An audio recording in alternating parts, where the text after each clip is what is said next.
నా కుమారుడు ఒకడు వాక్య పరిచయం చేస్తూ అన్నాడు, పొయ్యి మీద మండుతున్న గిన్నె మీద ఈగలు ఎందుకు వాలం అన్నాడు. నాకు చాలా గొప్ప పాఠం కనిపించింది. చిన్న సేవకుడు, నా కుమారుడు మంచి బలంగా వాడబడుతున్నాడు. పొయ్యి మీద మండుతున్న గిన్నె మీద ఈగలు ఎందుకు వాలో, ఆ పక్కన పెడితే ఒక అరగంటకు అన్ని వాళ్తా ఉంటాయి. వేడి ఉన్నంతసేపు ఎవడు వాళ్ళరా బాబు నీ మీద అంటాడు. దేవునికి స్తోత్రం చెప్పండి. పద్దాకి శోధన, పద్దాక ఆశ, పద్దా ఎక్కువ, ఈ దరిద్రం ఎందుకు వస్తుంది నీకంటే? చల్లారిపోయావు నువ్వు. దేవుని కొరకు మండుతున్న వ్యక్తి ఎప్పుడు నిత్యం ఆత్మతో ఉంటే, అభిషేకంతో ఉంటే, అన్య భాషల ద్వారా నువ్వు లోపల వ్యక్తిగతంగా నువ్వు దేవుణ్ణి మహిమపరుస్తున్న వ్యక్తివైతే, ఆ మంట ఎప్పటికీ ఆరనివ్వకుండా నువ్వు చూసుకుంటున్న భక్తి సాధన నీకుంటే ఏ వాలుతుంది మీద.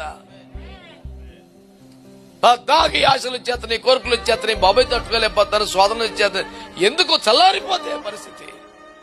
ఫోన్ కాడే చచ్చిపోతే, టీవీ కాడే చచ్చిపోతే, మాటలోనే చచ్చిపోతే ఆర్కేం చేస్తాం పద్దాక.